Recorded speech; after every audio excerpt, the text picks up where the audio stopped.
on dash cam footage. Hold on.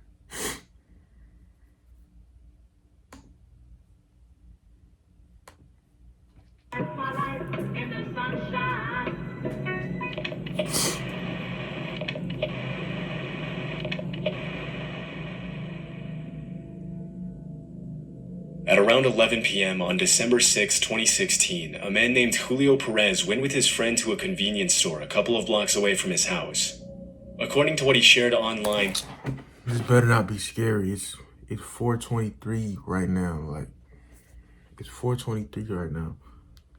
Like, days after, his friend had been afraid to go by herself because the store parking lot was known to be unsafe after dark.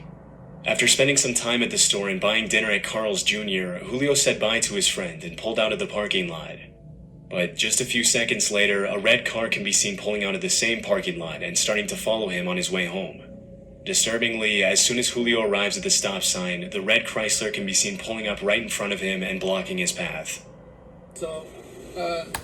See, stay on your P's and Q's, make sure you're not getting followed. Like, every time I'm driving, I always like be like, I be paranoid that the person behind me is following me. Like, you just gotta be like that. You never know. Seen pulling up right in front of him and blocking his path. If it's like, you turn so much time, they're still behind you, like, you gotta be suspicious. Just a little bit. Later.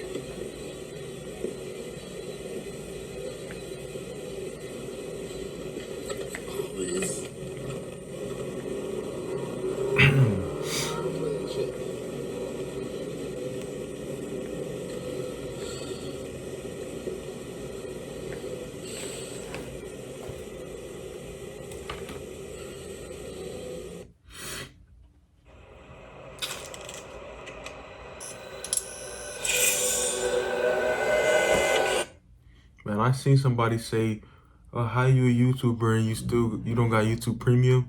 I'm not rich. I'm not even rich. Like, what are you talking about? Somebody on the last video commented that. Like, you a buster, bro. I ain't reply to you. I'm gonna let it sit. I'm gonna let it sit there. And you feel me? You're gonna keep seeing ads too.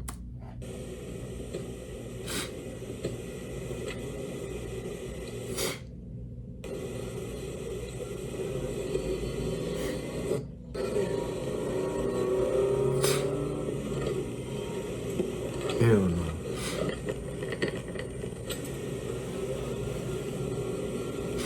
This is exactly why you gotta have a gun nowadays. Cause it's weird people like this. Like, given the circumstances, Julio reacted much quicker than most people would. As soon as he saw someone about to get out of the red car, he put the car in reverse and skillfully backed away. Unfortunately for him, the driver of the red car refused to give up so easily and continued to follow closely.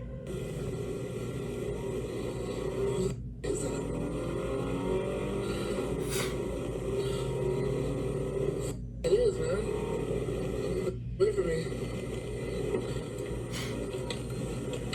but you don't.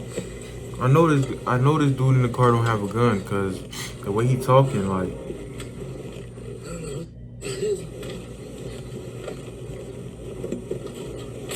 But go back to the gas station. There was cars there, so whatever they gonna do, they wouldn't do it if there's a bunch of people around. And you don't have a gun, obviously, so you better do what you gotta do.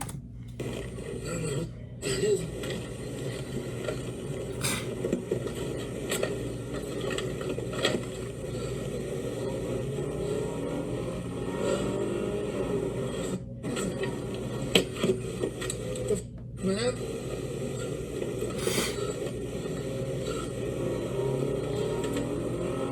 What you doing, dude? At one point during the chase, the attackers throw an unidentified object at Julio's car in an effort to get him to stop. This is when he decides to call 911 for help.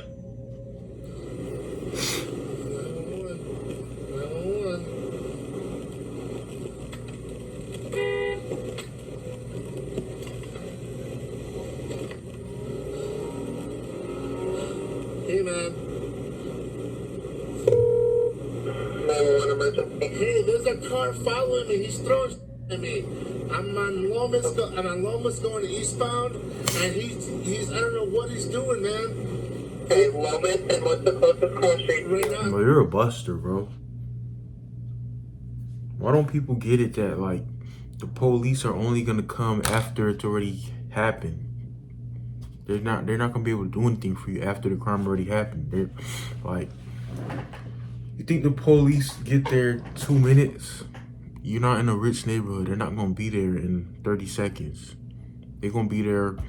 The police are minutes away when seconds count.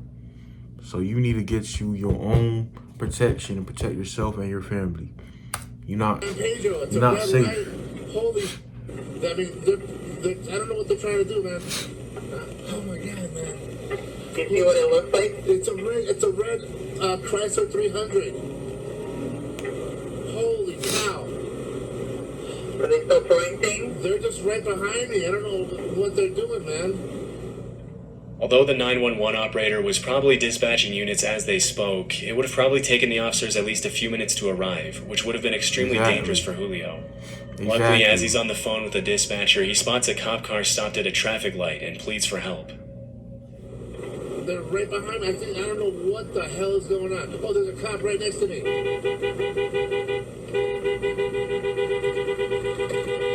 This guy right behind me. Hold on. Hey, let's go Are right you here. still there? Right here.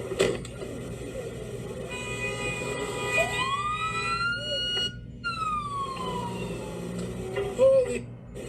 The cops are going Is the after officer me. there with you? No, he just went on a high-speed car chase. Holy cow. Bro, you're a buster, bro. Okay, hang on, let's see, hang on. You better have a gun on. You better have a gun now. After I'm this. not sure what the hell just happened, man. How you doing, man? Thing is, some people don't listen. They need something like this to happen to them before they feel like, okay, maybe I should. Maybe I should. Learn off other people's mistakes. That's something about me. I can learn off other people's mistakes. I don't have to go through it to know better.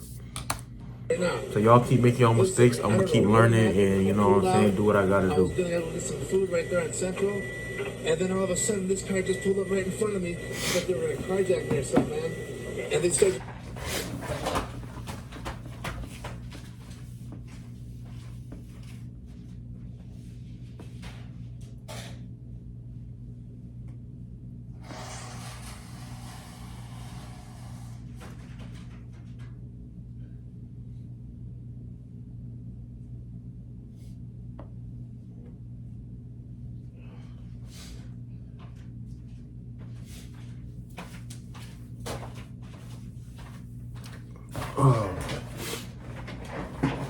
Had to blow my nose real quick.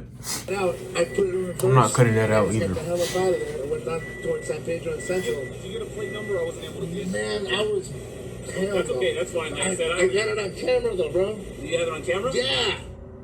Unfortunately, the suspect managed to get away from the officer during the high-speed chase, and it was never confirmed what his intentions were that night. But judging by his behavior, it's more than likely that this was an attempted carjacking. Had the officer not been at the right place at the right time, Julio would have had to stop at the red light alone, where he would have been at the mercy of the attacker. Because neither the cop nor Julio could get the red Chrysler's license plate, the Albuquerque Police Department couldn't pursue the matter any further, meaning that the suspects probably continued preying on other victims on the road. This footage was captured on a random road on the outskirts of Warsaw, Poland on March 30th, 2014.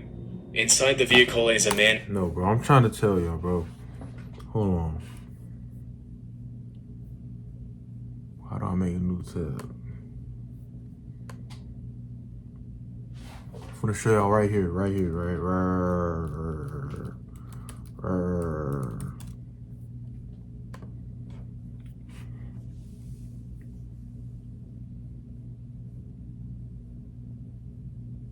Yes. Okay, so like, find out what your state laws are. I live in Florida, so you feel me? I could get right. You feel me? But you feel me? You could look.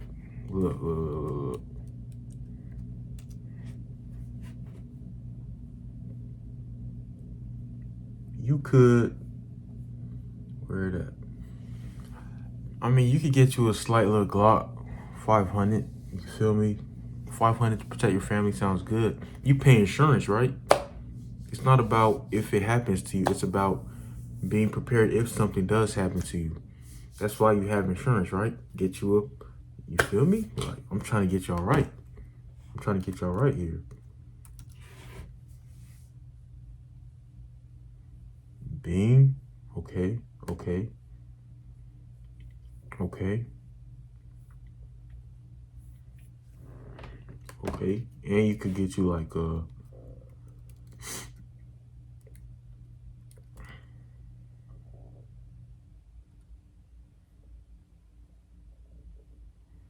get you a little ARP. You feel me? That's like pistol type AR thing. It counts as a pistol, but it still seems like an AR to me. But like, if y'all not trying to get right, y'all not trying to get right. His daughter. The road is pretty poorly lit, and even with headlights on, the driver probably can't see more than 20 or 30 feet in front of him. A few seconds into the video, a car traveling in the opposite direction flashes its headlights at the driver in what appears to be a warning. Unfortunately, the driver doesn't have enough time to react, and this is where things take a pretty dark turn.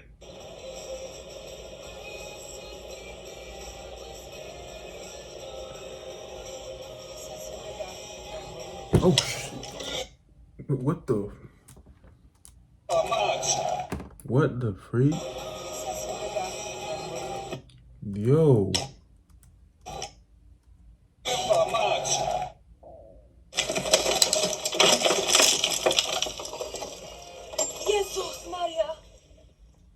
What the heck? After swerving to avoid the man standing in the middle of the road, the driver attempts to correct the vehicle's path. However, this is much easier said than done in the heat of the moment. Unable to control the car, the father and daughter fly off the road and come to a rest in a ditch.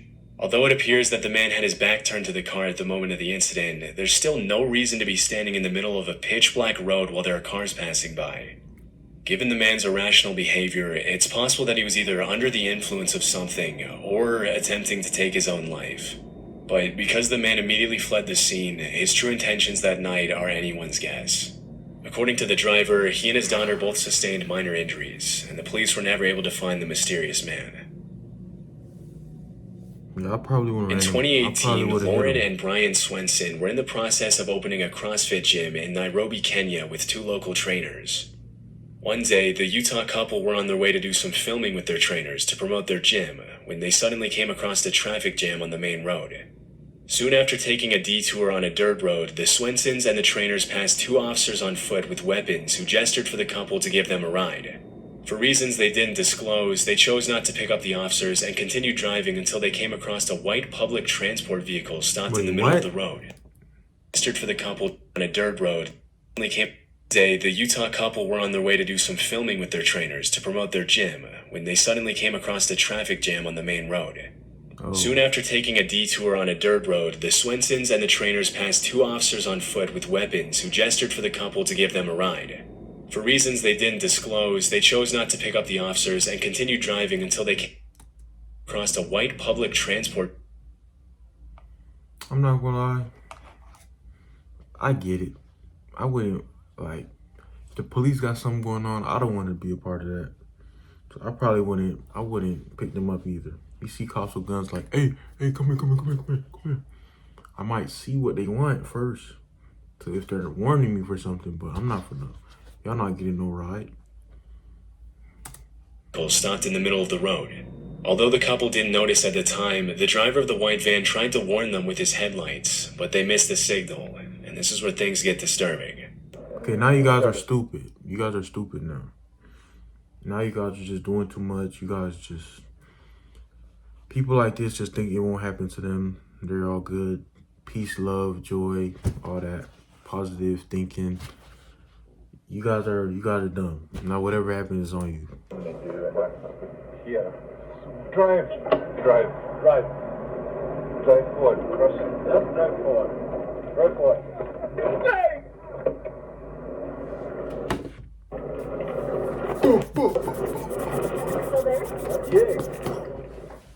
Just as they pass the van, 3 men armed with machetes appear from behind the vehicle and charge at the Swenson's car. Reacting quickly to the situation, the driver immediately shifts the vehicle into reverse to gain some distance. As the men get closer, one of the trainers instructs Bryant to drive forward, and as he does, one of the attackers tries to reach through the window with his machete. In a Facebook post she shared after the incident, Lauren mentioned that when they first saw the bandits, Bryant's window was only partially up, and that he sped back in reverse to buy some time to roll it up. When the bandits attacked the car, the window was cracked a couple of inches, but luckily it wasn't enough for the machete to fit through. As Bryant speeds away on the dirt road, one of the trainers mentions that he could see cops arriving at the scene. Where's this at? Did he say where this is at? Dang! Oh, gunshot. No, they're running up the gun. Let's get out of here. Alarmingly, a shot could be heard behind the vehicle, presumably from the confrontation between the cops and the men with machetes. In her Facebook post, Lauren mentioned that if she had picked up the officers or even let them ride on the side rails as they went up the road, they would have likely opened fire on the bandits. Luckily, the Swensons and the trainers were able to ride away safely, but it was not confirmed if anyone was hurt after the encounter.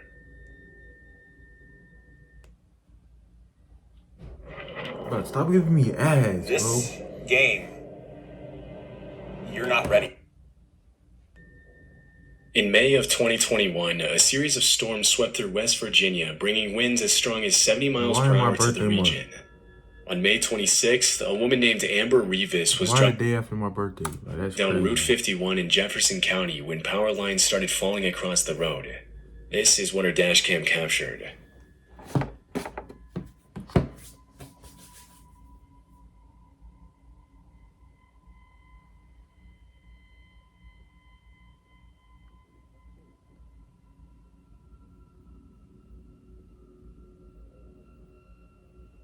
With a swift maneuver, Amber manages to swerve off the road just in time to avoid the impact of the power lines. She later uploaded the video to Facebook and thanked the people who stopped to help her. These situations are incredibly dangerous for more than one reason. In addition to the threat of being crushed under the weight of the falling power line, electrocution is also a significant risk. If a live power line makes direct contact with the car or even comes close to it, the driver can be fatally electrocuted. The power line could also potentially ignite the car's fuel, leading to a fire or explosion. Luckily, the wires didn't come close enough to Amber's car to do any damage, and she was able to drive away unharmed. This clip was captured in Chile on February 26, 2022, and later uploaded to Reddit. In the footage that was captured by the driver's dash cam, the white car in front can be seen braking more than is necessary and moving a little suspiciously down the road that leads up to a tunnel. The driver with the dash cam keeps his distance as the white car comes to a complete stop, and this is where things get interesting.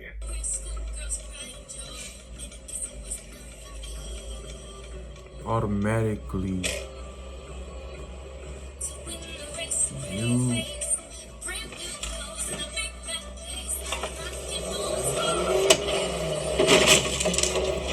What am I looking at? They got guns?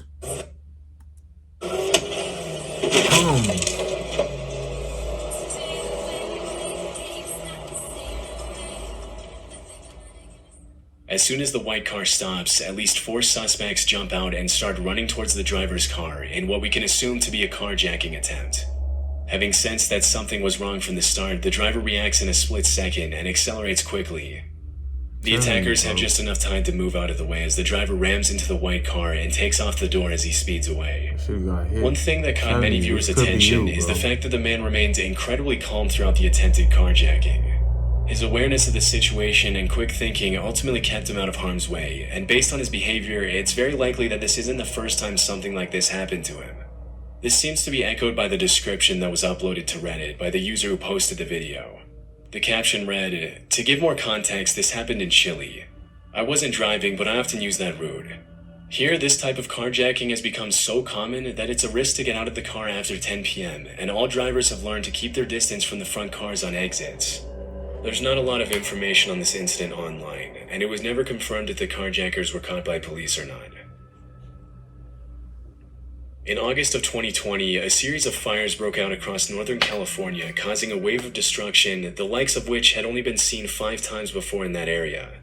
In what came to be known as the infamous LNU Lightning Complex, multiple fires merged together, burning a total of 363,220 acres, destroying 1,491 structures, and heavily damaging another 32.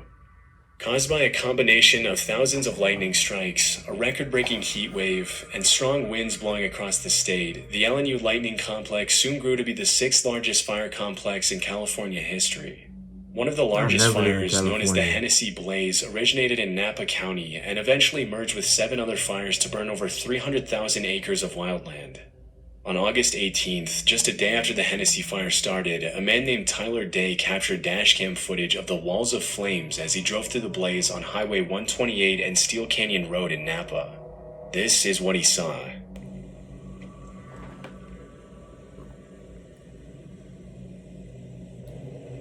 Nah. Are they in hell? This what y'all go through in Cali?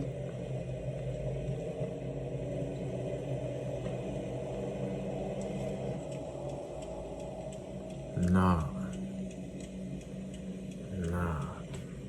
I'm good.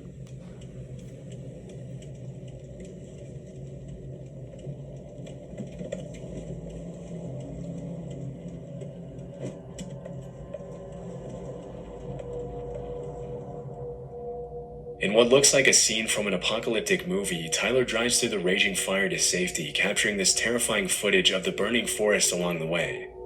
From the threat of falling trees to melted roadways and blocked paths, driving through a raging fire is obviously extremely dangerous. Luckily, Tyler was able to make it out alive. Sadly, the same can't be said for others, as the fire complex claimed the lives of 6 people and injured another 5 as the flames engulfed entire communities in California. At the time of the recording, the Hennessy fire was 0% contained, and it wasn't until October 2nd of that year that the California Department of Forestry and Fire Protection announced that the entire complex had been extinguished. When did this happen? When did he say? Announced that it wasn't until October 2nd of that year that the recording, the Hennessy fire was 0% contained. Entire communities in California until October, the entire complex had been extinguished. On the evening of Sunday, April 14th, 2019, a power line came down at the intersection of Route 70 and Colonial Drive in Manchester County, New Jersey, in the middle of a thunderstorm. The wire ended up falling and getting stuck on a traffic light, and in the early morning hours of Monday, April 15th, an employee with Jersey Central Power and Light went to untangle the wires. Sergeant Hemhauser from the Manchester Township Police Department was parked at the intersection, thanks to which the incident was captured on the dashcam of his patrol car. What is dude doing?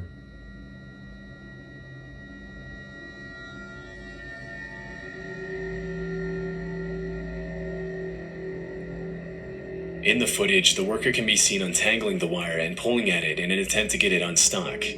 Of course, for this to be safe, the power line would have to be de-energized, especially if the ground was still wet.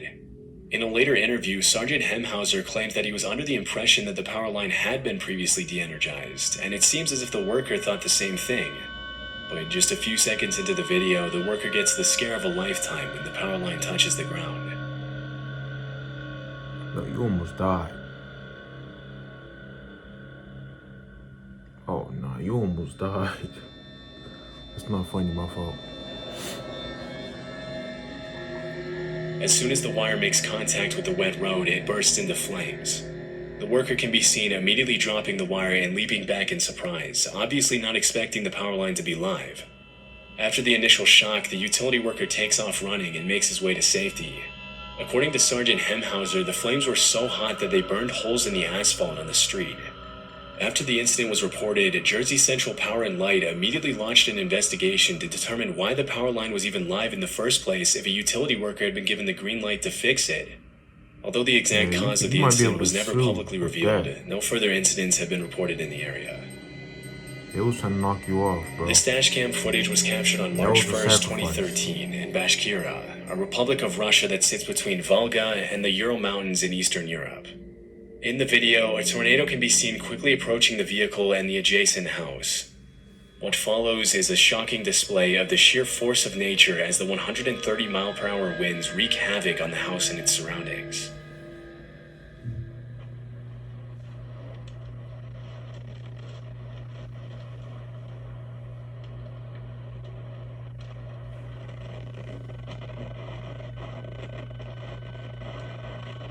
Dang.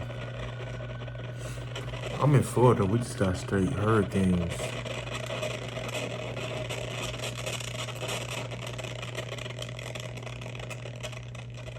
But I feel like if I was in like a At natural first, only the disaster, tree like and a some tarp tornado, that was flying on the stop ground talking over me. If I was in like a natural disaster, like I would really survive though. Like it would be like one of those movies, those natural disaster movies. I would really survive. seen moving in the wind. But Real just a still. few seconds later, the roof is ripped off the house, the vehicle is thrust forward, and debris starts flying everywhere as the tornado rages on.